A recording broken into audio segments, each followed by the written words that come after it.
Hello students, welcome to the channel Rachna math solutions. इस video में हम लोग सीख रहे हैं फर्स्ट ईयर इंजीनियरिंग सेमेस्टर 1 का मैकेनिक्स ये सब्जेक्ट, जिसमें हमने चैप्टर स्टार्ट किया हुआ है इक्विलिब्रियम, और ये उस चैप्टर का लेक्चर 12 है। देखो, इस लेक्चर में जो क्वेश्चन मुझे करवाना है वो क्वेश्चन मैंने आपके सामने लिखा है। क्वेश्चन में क्या दिया है? A weightless bar ABCD hinge at a rest on a smooth cylinder of weight 400 Newton at point C. It is also supported by a cable BO. A vertical load of 1000 Newton acts at D. Determine the support reaction and tension in the cable. ठीक है, देखो ये question मैंने words में read किया, अभी उसको diagram में देख लेते हैं। क्या दिया है डायग्राम में?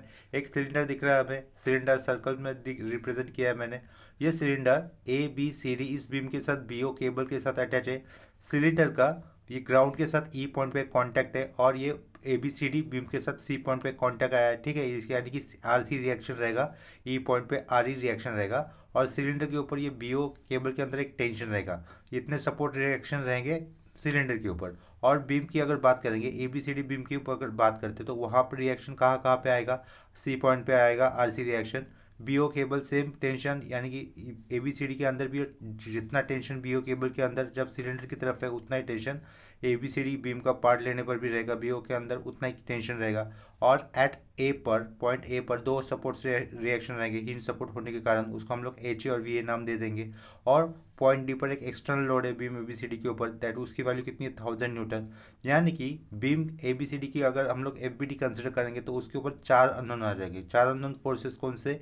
Reaction at point A, HA VA, ये दो अननोन, BO केबल के अंदर वाला टेंशन रहेगा, और ये RC रिएक्शन रहेगा। यानी कि बीम ABCD के ऊपर 4 अननोन है, यहाँ के A पॉइंट के ऊपर 2 अननोन, BO केबल का टेंशन, और पॉइंट C का एक RC रिएक्शन, राइट। अगर हम लोग सिलेंडर का FBD कंसिडर करते तो उसके ऊपर नंबर ऑफ अननोन्स कितने होंगे? 3 होंगे। कैसे? BO केबल के अंदर का tension, reaction at point C, और रिएक्शन एट पॉइंट E। इतना क्लियर हो रहा है? इसका मतलब हमें इतना तो पता चल रहा है कि अगर मैं सिलेंडर का FBD कंसिडर कर लेता तो उस पर नंबर ऑफ अननोन्स कितने कम है ना। और अगर हम लोग बीम का या फिर बार का ये हम लोग क्या FBD कंसिडर करेंगे तो उस पर नंबर ऑफ अननोन्स कितने होंगे? 4 हो जाएंगे। तो हमें पहले कनेक्टेड बॉडीज का सम है जिसमें हमें सपोर्ट रिएक्शन निकालना है, तो इस टाइप के सम में हमें सबसे पहले ऐसा FBD कंसिडर करना होता है जिसमें नंबर ऑफ कॉन्टैक्ट्स कैसे होंगे? कम होंगे। तो ये इस केस में नंबर ऑफ कॉन्टैक्ट्स या फिर नंबर ऑफ अननोन रिएक्शंस किस में है? सिलेंडर के ऊपर। तो सबसे पहले मुझे किसका FBD निकालना होगा? सिलेंडर का FBD निकालना होगा। ठीक है, इतना समझ में आ गया? देखो, ये जो डायग्राम है, यही डायग्राम मैंने दूसरे पेज पर भी बना के रखा है, तो वो डायग्राम मैं आपको इस तरीके से दिखाता हूँ। देखो क्वेश्चन देख लो। BOA केबल A पॉइंट से कितने ऊपर है? 300 मीटर ऊपर है। 300 मीटर कहा था, लेकिन 300 ऊपर है। तो ये इसका मतलब सिलेंडर के अंदर, सिलेंडर के लिए 300 क्या हो जाएगी? ये रेडियस भी हो जाएगी। इतना देख लो। ठीक है, देखो ये डायग्राम यहाँ पर दूसरे पेज पे इस तरीके से बनाई हुई है, जिसमें A से लेकर E तक का डिस्टेंस कितना दिया है? 600 दिया है। तो पिछले वाले पेज पे वो डिस्टेंस नहीं दिखाई दे रहा था। इतना क्लियर हो गया? तो इस डायग्राम का काम हो गया अभी। तो ये डायग्राम हटाकर, ये क्वेश्चन हटाकर उसकी जगह पर ये डायग्राम मुझे कंसिडर करनी होगी। इतना क्लियर हो गया? तो हम लोग क्या करेंगे, अभी सपोर्ट रिएक्शन निकालने का काम करना है ना। इतना तो फिक्स हो गया कि हमें सबसे पहले कौन सा वाला FBD निकालना है, किस डायग्राम के लिए FBD निकालना है। यानी कि पहले, सबसे पहले हम लोग सिलेंडर के लिए क्या निकालेंगे? FBD निकालेंगे। तो यहाँ पे देखो क्या लिखना होगा? टू फाइंड सपोर्ट रिएक्शन लिखेंगे। टू फाइंड सपोर्ट रिएक्शन लिख दिया। To find support reaction. To find support reaction लिखने के बाद मुझे ऐसा FBD सेलेक्ट करना है जिसमें नंबर ऑफ अननोन्स कम है। तो नंबर ऑफ अननोन्स कम किस में है? सिलेंडर में थे। तो मुझे क्या लिखना होगा? Drawing free body diagram for cylinder. Drawing FBD यानी कि फ्री बॉडी डायग्राम फॉर क्या लिखा? सिलेंडर लिखा। तो free body diagram for cylinder निकालने के लिए जस्ट सिंबॉलिक के तौर पर मैंने ये सर्कल निकाला, छोटा सा एक हॉरिजॉन्टल लाइन निकाल दिया। सेल्फ वेट कितना था? सिलेंडर का सेल्फ वेट कितना दिया हुआ था? 1000 दिया हुआ था ना उन्होंने। सिलेंडर का वेट 1000 नहीं है, 400 न्यूटन दिया था। ये 400 न्यूटन लिखा। वर्टिकली डाउनवर्ड एक्ट करेगा सिलेंडर का लोड। RE रिएक्शन देखो, वर्टिकली परपेंडिकुलर रहेगा, ऊपर की तरफ जाएगा, तो ये यानी कि ऊपर की तरफ क्या लिखा? सिंपली RE लिख दिया, RE रिएक्शन, राइट। ये RE रिएक्शन नीचे से ऊपर। ये BO टेंशन केबल BO, वो लेफ्ट की तरफ दिखा जाते हुए दिखाना है मुझे, तो ये क्या हो गया? टेंशन हो गया, टेंशन इन केबल BO। उसके बाद ये RE रिएक्शन ऊपर की तरफ, तो ये 400 न्यूटन का सिलेंडर का वेट नीचे की तरफ जाएगा। और क्या रहेगा? देखो ये RC रिएक्शन, जो कि मुझे सेकेंड क्वाड्रेंट में दिखाई देगा ना, ये सी ओ को ज्वाइन करने पर जो भी लाइन होगी उसी लाइन ऑफ एक्शन के ऊपर रहेगा ना आर सी रिएक्शन, सी ओ को अगर ज्वाइन करते हैं तो। और जो कि किस क्वाड्रेंट में लग रहा है, मुझे सेकेंड क्वाड्रेंट में लग रहा है, राइट। तो मुझे लेकिन ये अगर मैं सी ओ ज्वाइन कर देता हूँ तो मुझे ये वाली इंक्लिनेशन की ज़रूरत पड़ेगी। सबसे पहले मैं ये आर सी दिखा देता हूँ। आर सी किस तरह क्वाड्रेंट में जाएगा, सेकेंड क्वाड्रेंट में जाएगा। इतना दिखाई दे रहा है, आर सी हो गया। तो हमें इस एंगल की ज़रूरत है। तो हमें देखो अभी ये अंदर वाले एंगल की ज़रूरत पड़ेगी ना, तो अंदर वाला एंगल आर सी, ये आर सी जो भी फोर्स निकाला मैंने वो अलॉन्ग किस पे क्या एक्ट करेगा, ये सी ओ लेन के अलॉन्ग एक्ट करेगा, ठीक है। उसको मैं पेंसिल से ड्रॉ कर देता हूँ। ये ऐसे ड्रॉ कर दिया मैंने पेंसिल से, ठीक है। तो ये ऊपर की तरफ जाएगा ना, सी पॉइंट की तरफ जाएगा वो मुझे सी ओ एंगल निकालना है विद रिस्पेक्ट टू हॉरिजॉन्टल। इतना क्लियर हो गया। सी ओ एंगल निकालेंगे हम लोग विद रिस्पेक्ट टू हॉरिजॉन्टल। इसको डार्क कर देता थोड़ा सा, ठीक है। ये इंक्लिनेशन मुझे पता होना चाहिए। अभी देखो वो इंक्लिनेशन कैसे निकालेंगे। मैं ओ ई को ज्वाइन कर दिया, ठीक है। ओ ई ये रेडियस है और ये सी ओ भी रेडियस है, जो कि उनको ये जो टेंजेंट बने ए सी और ये ए उनको परपेंडिकुलर होंगे। तो यहाँ पे एंगल कितना होगा, 90 होगा।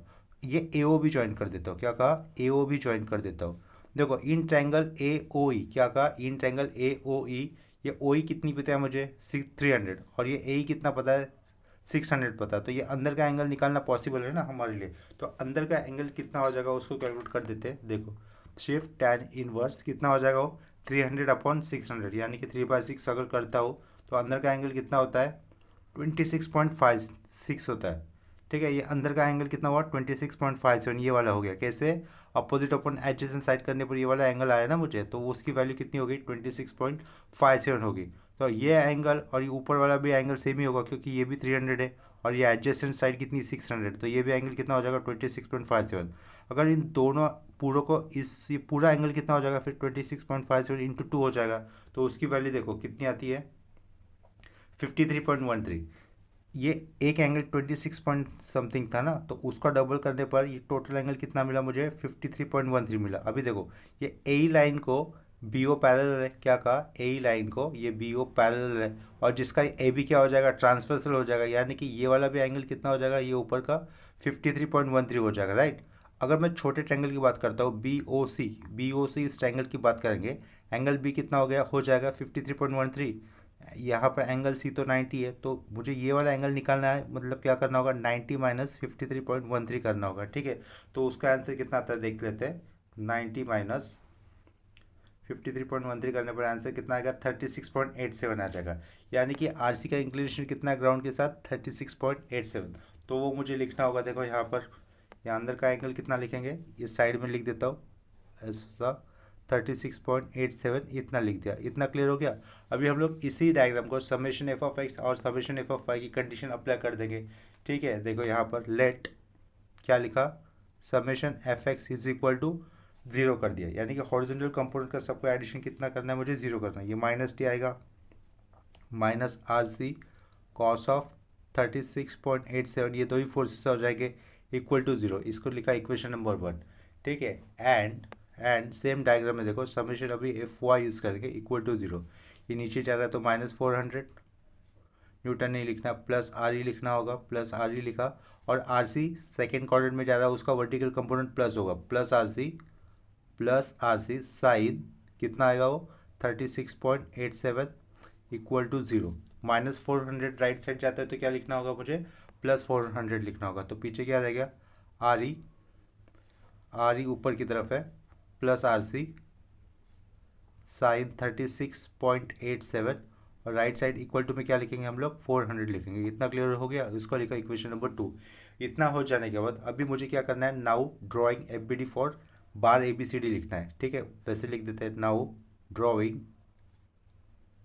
Free body diagram F B D for bar, क्या लिखा, ए बी सी डी लिखा, ए बी सी डी। देखो अभी bar A B C D का फ्री बॉडी डायग्राम मैंने अलग से निकाल के रखा था, वो डायग्राम मैं आपके सामने रख देता हूँ। देखो ये डायग्राम था अलग से निकाला हुआ bar A B C D का, एक्चुअल डायग्राम भी दिखा देता हूँ आपको आप लोगों को। देखो A B C D incline है, ये टोटल इंक्लिनेशन कितना निकाला था, 53.13 निकाला था ना। तो देखो मैंने यहाँ पे दिखाया 53.13, ये इंक्लिनेशन दिखा दिया है। ए से लेकर ये सी तक का डिस्टेंस कितना था, 600 सेंटीमीटर था, सॉरी था, वो भी लिखा है। ए पॉइंट पे दो सपोर्ट रिएक्शन रहेंगे, एच ए और वी ए, वो दिखाया है यहाँ पर। एफ बी डी नीचे किया है। और बाकी का पार्ट एज इट इज है। देखो ये आरसी हम लोगों ने जब सिलेंडर का बॉडी कंसिडर किया था आरसी ऊपर की तरफ दिखाया था, लेकिन अभी हम लोग बीम का पार्ट कंसिडर करें या फिर बार का पार्ट कंसिडर करें तो उस केस में आरसी अपोजिट नेचर में रहेगा। पहले सिलेंडर में ऊपर की तरफ दिखाया था, तो अभी आरसी जब हम लोग बार का पार्ट कंसिडर करेंगे तो कैसे रहेगा, उसको अपोजिट वाली डायरेक्शन में रहेगा। ठीक है, काउंटर बैलेंस करने वाला रहेगा। टेंशन पहले मैंने सिलेंडर के वक्त ऐसा लेफ्ट साइड में लिया था, बार ABCD आएगा तो टेंशन पॉइंट पी से राइट साइड की तरफ रहेगा।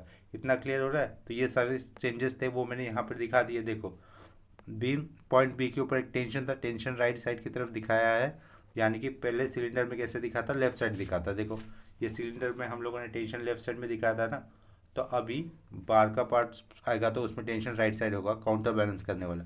आरसी रिएक्शन यहाँ पर सेकंड क्वाड्रेंट में दिखा दिया है, तो सेकंड क्वाड्रेंट का अपोजिट क्या होगा, फोर्थ क्वाड्रेंट हो जाएगा ना। तो यहाँ पर देखो आरसी बार का पार्ट कंसिडर करते वक्त या फिर बार का एपीडी कंसिडर करते वक्त फोर्थ क्वाड्रेंट में दिखाया, जिसका इंक्लिनेशन चेंज नहीं होगा, यानी कि इंक्लिनेशन कितना दिया है यहाँ पर 36.87 ही दिया है, राइट। और ये आगे का पार्ट CD वाला डी पॉइंट पे 1000 न्यूटन का एक्सटर्नल लोड दिखा दिया ना बीम के फ्री बॉडी डायग्राम पे। ठीक है, तो देखो now drawing free body diagram for bar ABCD ये हो गया है। तो यहाँ पर इसके अंदर इस FBD इस वर्ड के अंदर आप लोगों को क्या कंसिडर करना है, ये जो डायग्राम मैंने हाथ में निकाला है ना, वो डायग्राम आप लोगों को ड्रॉ करनी है या फिर उसको कंसिडर करना है। वो उतना हो जाने के बाद वहाँ पर इक्वेशन ऑफ कंडीशंस जो होंगे वो मुझे यूज़ करनी होगी, यानी कि summation f(x) is equal to 0 लेना है, समेशन fy इक्वल टू 0 लेना है, और moment at any point is equal to कितना होगा, 0 होगा, यानी कि summation of moment of all forces about any point कैसा रहेगा, 0 रहेगा। तो मैं तीसरा वाला केस पहले अप्लाई कर देता हूँ।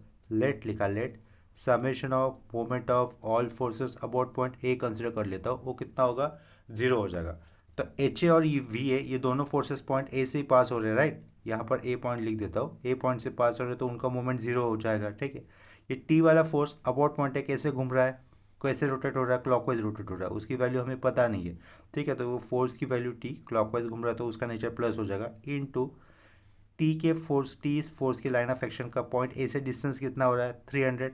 तो क्या लिखना होगा, टी इंटू 300 mm में रहेगा ना, ये टी इंटू 300 लिखना होगा। उसके बाद ये आरसी रिएक्शन अबाउट पॉइंट है, कैसे घूम रहा है, क्लॉकवाइज घूम रहा है ना, तो क्या लिखेंगे हम लोग, प्लस आरसी इंटू आरसी इस फोर्स की लाइन ऑफ एक्शन का ए से डिस्टेंस कितना दिख रहा है, परपेंडिकुलर डिस्टेंस 600 mm, तो आरसी इंटू कितना लिखा, 600 लिख दिया। ठीक है, उसके बाद ये 1000 न्यूटन का लोड अबाउट पॉइंट है, कैसे घूमेगा, वो भी क्लॉकवाइज घूमेगा, यानी कि प्लस 1000 इंटू अभी देखो ये लोड वर्टिकली ऐसा आ जाएगा ना, उसको ड्रॉ कर देता हूँ आगे, सीधा ऐसे आ जाएगा ना, तो उसके लिए परपेंडिकुलर डिस्टेंस कितना रहेगा, पॉइंट ए से ये वाला डिस्टेंस हो जाएगा जो कर्ली लाइन से ड्रॉ कर रहा हूँ, राइट है।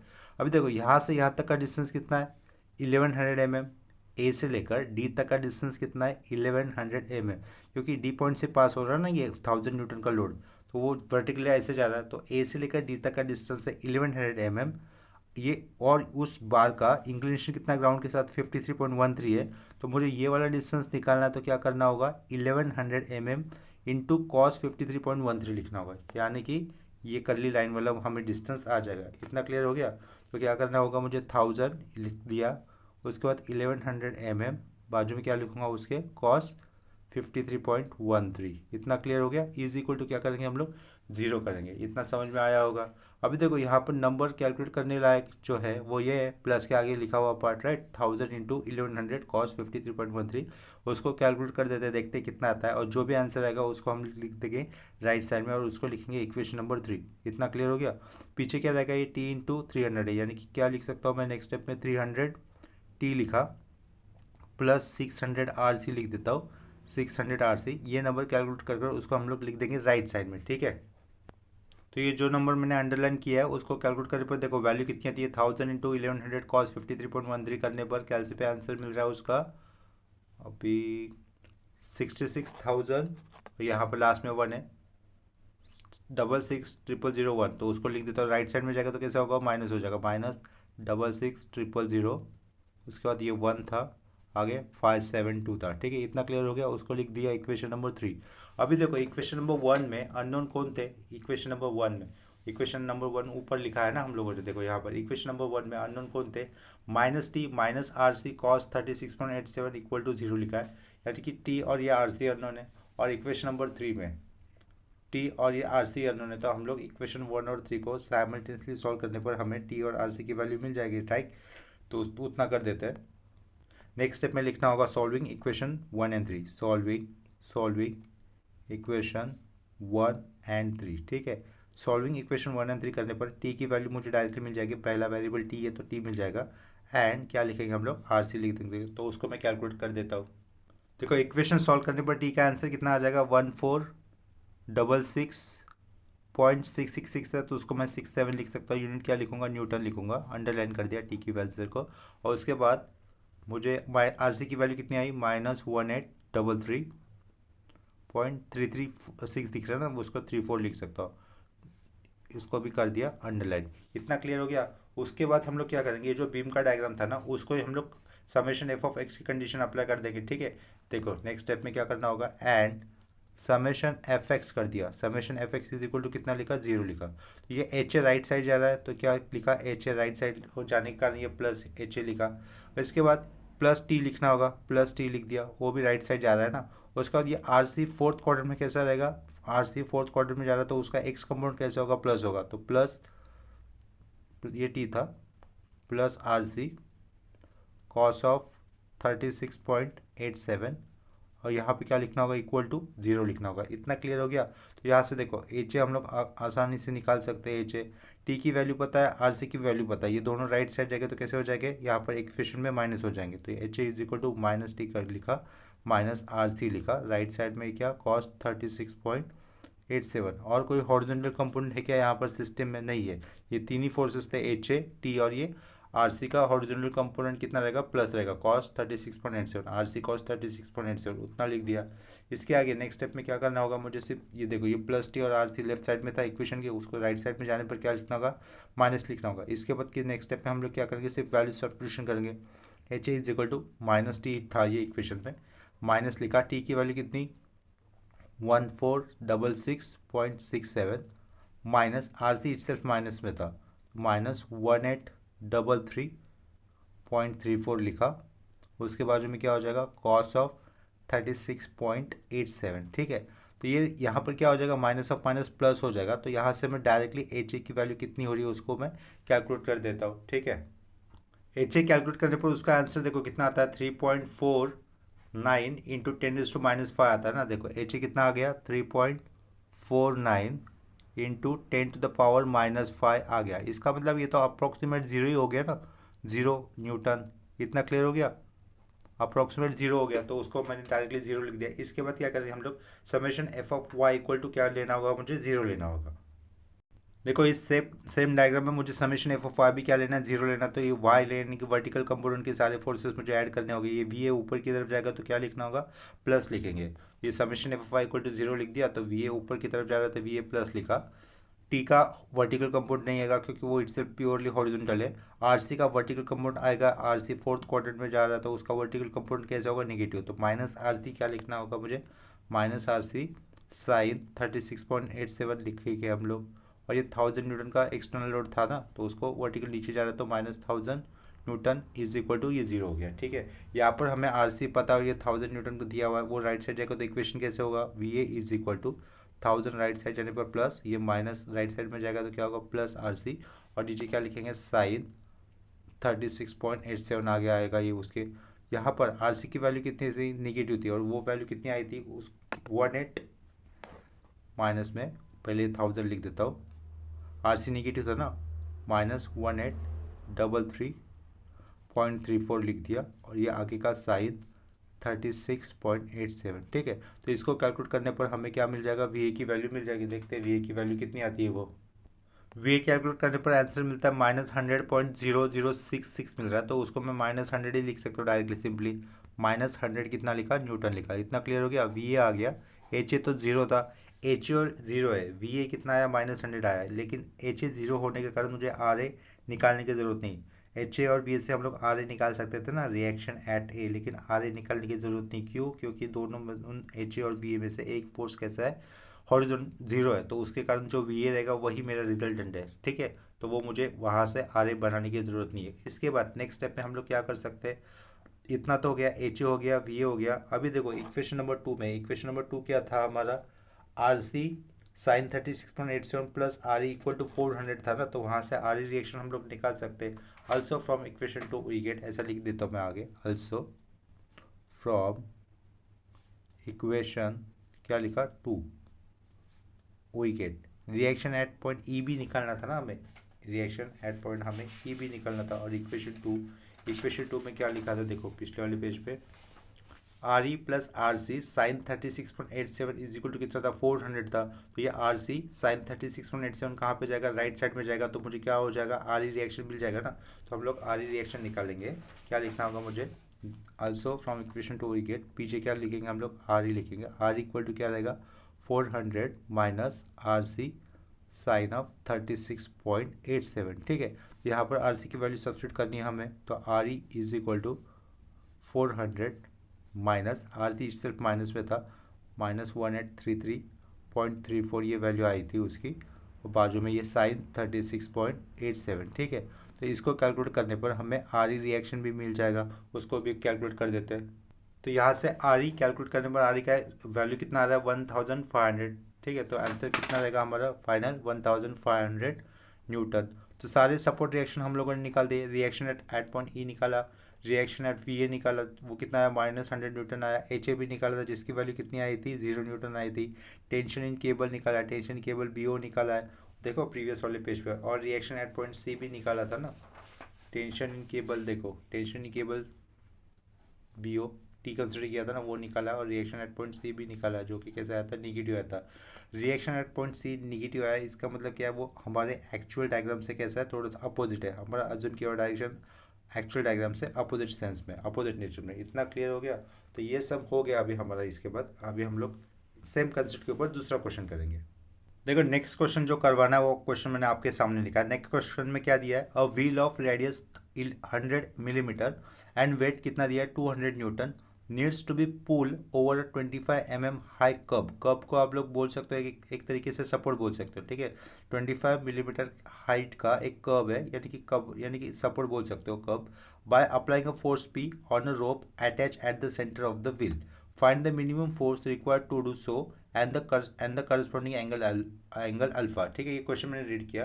क्वेश्चन को मैं एक बार फिर से वापस रीड कर देता हूँ। अ व्हील ऑफ रेडियस कितना दिया है, 100 millimetre and weight 200 newton, needs to be pulled over a 25 mm high curve by applying a force P on a rope attach at the centre of the wheel, find the minimum force required to do so and the corresponding angle alpha. ये जो problem मैंने अभी words में read किया उसका देखो diagram में कैसा रहेगा। सिंपली डायग्राम भी दिया है, तो डायग्राम में क्या बोला है, देखो ये जो व्हील है, व्हील को हम लोग उसके सेंटर में एक पी फोर्स लगाया, उससे हम लोग को खींचना है, इस तरीके से खींचना है। ये जो कब था ना, कब यानी कि मैंने क्या बोल कहा था, सपोर्ट था, उसके ऊपर वो आ जाए। लेकिन ये ऐसा जल्दी से नहीं आना चाहिए, ज़्यादा स्पीड में नहीं आना चाहिए, यानी कि मिनिमम पी फोर्स होना चाहिए, ताकि वो कब के ऊपर आना स्टार्ट कर दे। यानी कि मिनिमम पी फोर्स हमें फाइंड आउट करना है, और उस मिनिमम फोर्स पे अल्फा एंगल कितना रहेगा वो भी हमें फाइंड आउट करना है। इतना क्लियर हो गया।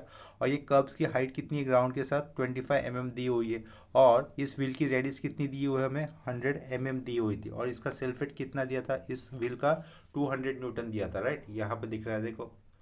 तो अभी हम लोगों को क्या करना होगा, इसका फ्री बॉडी डायग्राम निकालना होगा। इतना याद करो, जब भी हम लोग पी फोर्स कंसिडर करेंगे, क्या कहा, फिलहाल तो ये ऐसे रुका हुआ है ना ग्राउंड पर, जब हम लोग पी फोर्स कंसिडर करेंगे, पी मिनिमम फोर्स से खींचेंगे, व्हील तो ऊपर चला जाएगा।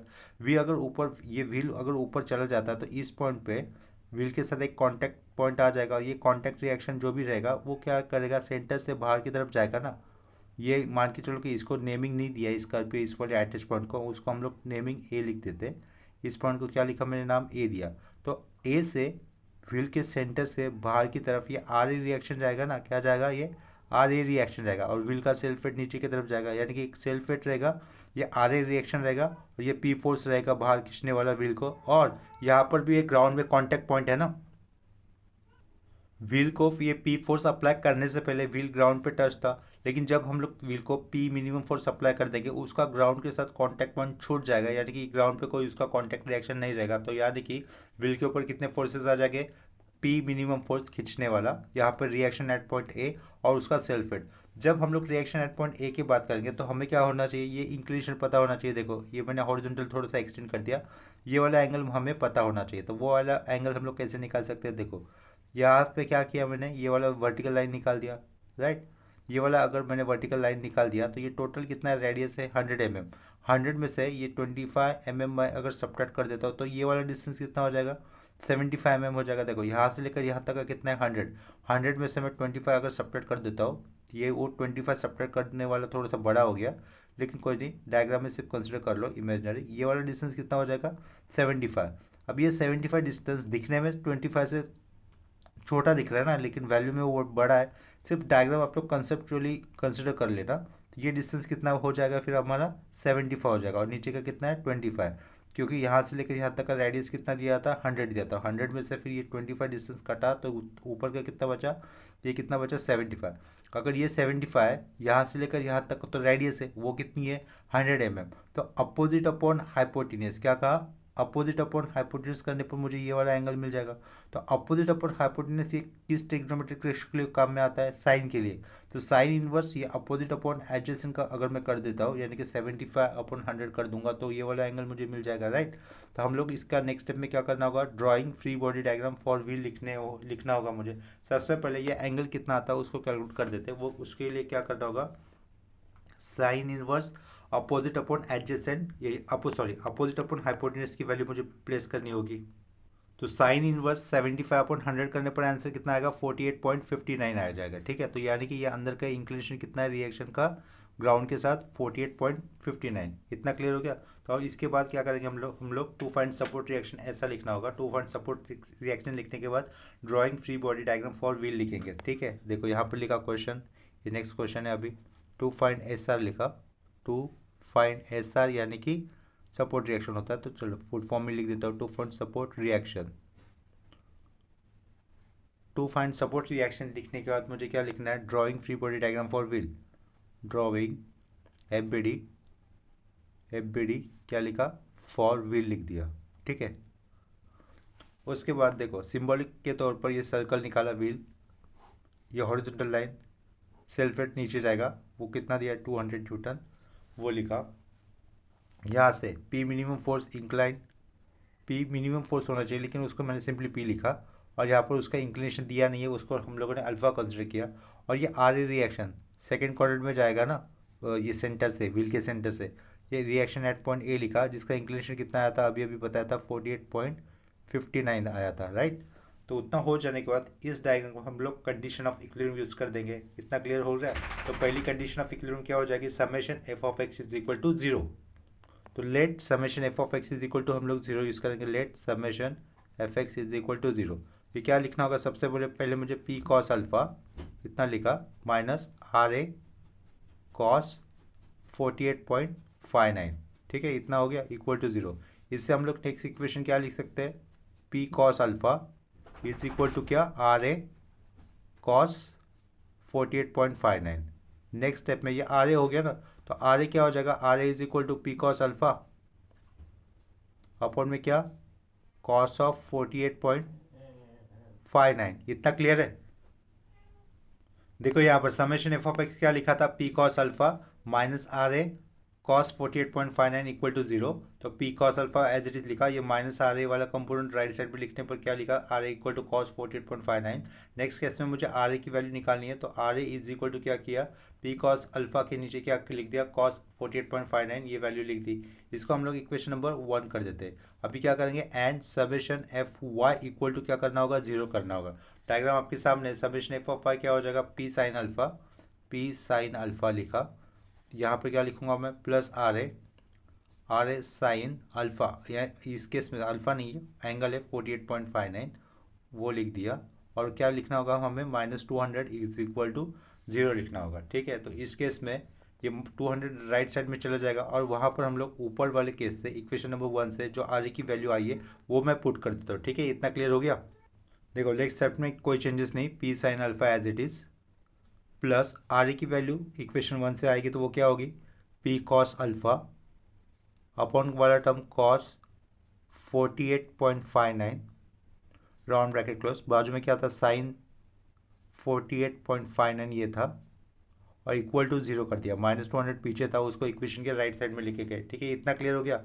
यहाँ पर देखो साइन 48.59 अपॉन कॉस 48.59 दिख रहा है, तो उसकी वैल्यू मैं कैलकुलेट कर दूंगा। उसकी वैल्यू मुझे किसके बाजू में लिखनी होगी, पी कॉस अल्फा के बाजू में लिखनी होगी। और वहाँ पर पी कॉमन है तो उस पी को मैं बाहर ले लेता हूँ। पी को बाहर ले लिया, अंदर क्या बचा यहाँ से साइन अल्फा बचा, प्लस कॉस अल्फा बचेगा, लेकिन कॉस अल्फा के साथ बाजू में कौन सा नंबर आ जाएगा, साइन 48.59 फाइव और अपॉन का कॉस 48.59, उसकी वैल्यू हमें निकालनी होगी। देखो पी साइन अल्फा और पी कॉस अल्फा में पी बाहर निकाला, साइन अल्फा लिख दिया, प्लस कॉस अल्फा लिखना है, लेकिन कॉस अल्फा के बाजू में कौन सा टर्म आ जाएगा, साइन 48.59 अपॉन कॉस 48.59 की जो वैल्यू होती है वो वैल्यू कितनी आती है 1.1338 है, तो उसको हम लोग सिंपली 1.13 लिख सकते हैं। ठीक है, इतना लिखा, बाजू में क्या आएगा कॉस अल्फा आ जाएगा, ब्रैकेट क्लोज कर दिया, और आगे का टर्म कौन सा है 200 है, उतना लिख दिया। ठीक है, इसको हम लोग कैसे बना सकते हैं, therefore P is equal to 200 upon, ये जो ब्रैकेट में लिखा है उसको मैं राइट साइड में लिखूंगा तो अपॉन में लिखना होगा sign alpha plus 1.13 cos alpha. ठीक है, इसको लिखा इक्वेशन नंबर 2। अभी क्या दिख रहा है यहाँ पर, पी एफ इक्वेशन बना हुआ दिख रहा है ना अल्फा इस वेरिएबल का, और मुझे कैसा चाहिए पी मिनिमम चाहिए। सो और उस वैल्यू के ऊपर अल्फा की वैल्यू हमें फाइंड आउट करनी है। तो देखो ये पी एफ फोर्स है, इस केस में वो इक्वेशन दिख रहा है। ठीक है, कभी भी हम लोग को दिया हुआ इक्वेशन अगर मैक्सिमम निकालना है या फिर मिनिमम निकालना है तो उसकी फर्स्ट ऑर्डर डेरिवेटिव वैल्यू कैसे होगी, जीरो होगी। यहाँ पर ये पी ए इक्वेशन दिख रहा है, किस वेरिएबल से बना हुआ, अल्फा इस वेरिएबल से बना हुआ इक्वेशन दिख रहा है ना, और मुझे क्या चाहिए पी फोर्स मिनिमम चाहिए। तो मैं क्या करूँगा, ये पी ये जो इक्वेशन दिख रहा है उसका फर्स्ट ऑर्डर डेरिवेटिव जिस वेरिएबल के साथ वो फंक्शन बना है उसके साथ कंसिडर करते हुए उसका फर्स्ट ऑर्डर डेरिवेटिव कैसे आना चाहिए, जीरो आना चाहिए। तो इसके कारण मैं क्या करूँगा, to get P minimum, to get P minimum, ये मिनिमम लिखा, we must have D P upon D alpha, यानी कि ये पी है फोर्स बना हुआ दिख रहा है, ये जो फोर्स है या ये वो इक्वेशन भी बना हुआ दिख रहा है अल्फा इस वेरिएबल के साथ, तो उसका फर्स्ट ऑर्डर डेरिवेटिव कैसा होना चाहिए, जीरो ही होना चाहिए। ये फर्स्ट ऑर्डर डेरिवेटिव जीरो होना मैक्सिमम के लिए भी कंडीशन यही रहेगी। ठीक है, यानी कि फंक्शन अगर मैक्सिमम भी हमें रिक्वायर हुआ होता था तो हम लोग D P upon D alpha भी क्या लेते थे, जीरो लेते थे इस केस में। ठीक है, इतना क्लियर हो गया। इसके बाद अगर मुझे क्या करना है, इक्वेशन 2 का डिफ्रेंशिएट करना है विद रिस्पेक्ट टू अल्फा, और जिस केस में पी मिनिमम फोर्स होने के लिए D P upon D alpha कितना होना चाहिए, जीरो ही होना चाहिए। इतना क्लियर है। अभी देखो, अभी मैं आप लोगों से पूछता हूँ कि 1/x का डेरिवेटिव क्या होता है। 1/x का डेरिवेटिव होता है -1/x²। ये नीचे वाला जो भी टर्म दिख रहा है ना sign alpha plus 1.13 cos alpha, वहीं पर वेरिएबल है, यानी कि ये जो नीचे वाला टर्म x की जगह पे आया है, और 1/x का डेरिवेटिव क्या होता है -1/x²। तो अगर हम लोग डिफ्रेंशिएट, यहाँ पे लिख देता हूँ differentiating equation 2 with respect to alpha लिखा। ठीक है, तो लेफ्ट साइड में क्या रहेगा, ये इक्वेशन 2 का पार्ट है, डी पी दिखा है तो उधर क्या लिखना होगा लेफ्ट में, D P upon D alpha is equal to 1/x का डेरिवेटिव होता है -1/x², ऊपर का 200 कॉन्स्टेंट है तो -200, ये x की जगह पे आया हुआ टर्म क्या है, sign alpha plus 1.13 cos alpha उसका स्क्वायर, ये x की जगह पे आया था ना। उसके बाद जो x की जगह पे आता है उसका हम लोग बाजू में फर्दर डेरिवेटिव कर देते हैं, यानी कि साइन अल्फा का डेरिवेटिव कितना हो जाएगा कॉस अल्फा, और कॉस अल्फा का डेरिवेटिव होता है माइनस, तो ये -1.13 साइन अल्फा लिखा। इतना क्लियर हो गया। लेकिन D P upon D alpha कैसा होना चाहिए, जीरो होना चाहिए। क्यों, क्योंकि मुझे हमें पी मिनिमम चाहिए ना, तो ये D P by D alpha कितना लिखा, जीरो लिखा। राइट साइड का term as it is -200 upon bracket में ये जो था sine alpha plus 1.13 cos alpha, और इस टर्म का पूरे का स्क्वायर। ठीक है, बाजू में क्या आएगा cos alpha minus 1.13 sine alpha. ठीक है, नेक्स्ट स्टेप में, इसके आगे के नेक्स्ट स्टेप में क्या कर सकते हैं हम लोग, जीरो के अपॉन में -200 upon sine alpha plus 1.13 cos alpha का होल स्क्वायर है, उसको हम लोग प्लेस करेंगे जीरो के अपॉन में। अगर हम लोग जीरो के अपॉन में कुछ भी प्लेस करते तो उसकी वैल्यू क्या हो जाती है, अल्टीमेटली जीरो हो जाती है, राइट। तो इस नेक्स्ट स्टेप क्या हो जाएगी, therefore zero is equal to, बाजू का टर्म रहेगा स्क्वायर ब्रैकेट के अंदर वाला, that is cos alpha minus 1.13 sine alpha. Next step में क्या करेंगे, ये जो -1.13 साइन अल्फा है उसको अगर मैं लेफ्ट साइड में लेता तो उसको वो हो जाएगा प्लस, और राइट साइड में क्या रहेगा सिर्फ कॉस अल्फा रहेगा। यानी कि नेक्स्ट स्टेप कैसे होगी हमारी, देखो ये 1.13 लेफ्ट साइड में लिया साइन अल्फा, और राइट साइड में क्या बचेगा, ओनली कॉस अल्फा बचेगा। नेक्स्ट स्टेप में, इसके भी नेक्स्ट स्टेप में हम लोग क्या करेंगे, कॉस अल्फा को साइन अल्फा के अपॉन में लेंगे और ये 1.13 राइट साइड में जाएगा तो क्या हो जाएगा, अपॉन में चला जाएगा। इतना क्लियर है। तो देखो नेक्स्ट स्टेप कैसे लिखनी होगी हमें। देखो नेक्स्ट स्टेप में क्या करेंगे, साइन अल्फा के नीचे कॉस अल्फा लेके आ जाऊंगा, साइन अल्फा के नीचे कॉस अल्फा लाया, ठीक है। राइट साइड में 1 अपॉन क्या कर दिया, 1.13 कर दिया। इसका मतलब क्या निकालना है मुझे आगे चलकर, tan अल्फा क्या हो जाएगा हमारा 1.1 अपॉन 1.13, ठीक है।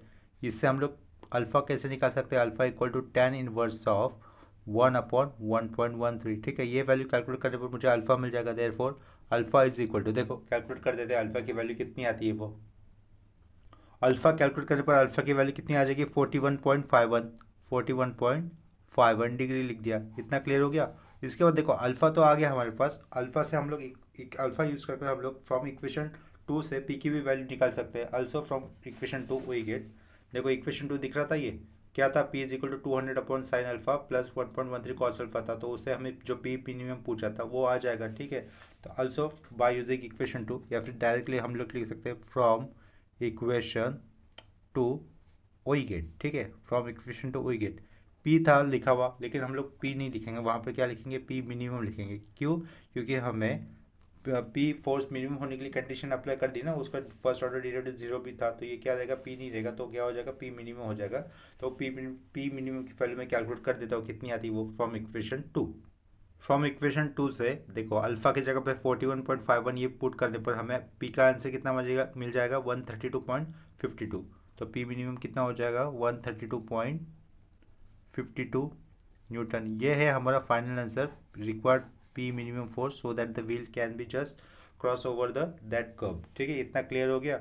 इसके बाद हम लोग आर रिएक्शन भी निकाल सकते हैं, रिएक्शन एट पॉइंट ए, लेकिन रिएक्शन एट पॉइंट ए पूछा नहीं था उन्होंने, ठीक है। तो हम लोग reaction of at point A नहीं निकालेंगे, सिर्फ पी मिनिमम निकालेंगे, क्योंकि उन्होंने क्वेश्चन में उनको वही रिक्वायर्ड था, ठीक है। तो यहाँ पर ये क्वेश्चन हमारा कंप्लीट हो गया यहाँ पर, ठीक है। तो नेक्स्ट इसी कंसेप्ट के ऊपर हम लोग मतलब इक्विलिब्रियम इस चैप्टर के ऊपर सपोर्ट रिएक्शन निकालने के और कुछ सम करेंगे नेक्स्ट लेक्चर में। अभी के लिए ये लेक्चर मैं यहीं पे स्टॉप कर देता हूँ। अगर इस लेक्चर में आपको किसी भी कंसेप्ट में या फिर प्रॉब्लम में डाउट हो तो मुझे कमेंट सेक्शन में इन्फॉर्म कर देना। अगर वीडियो सबको अच्छे लगते हैं तो प्लीज़ वीडियो को लेक्चर को लाइक कर दो और इसको अपने फ्रेंड के साथ शेयर भी कर देना। अगर चैनल पर नया हो तो प्लीज़ चैनल को सब्सक्राइब कर दो। मिलते हैं नेक्स्ट लेक्चर में, तब तक के लिए बाय और टेक केयर।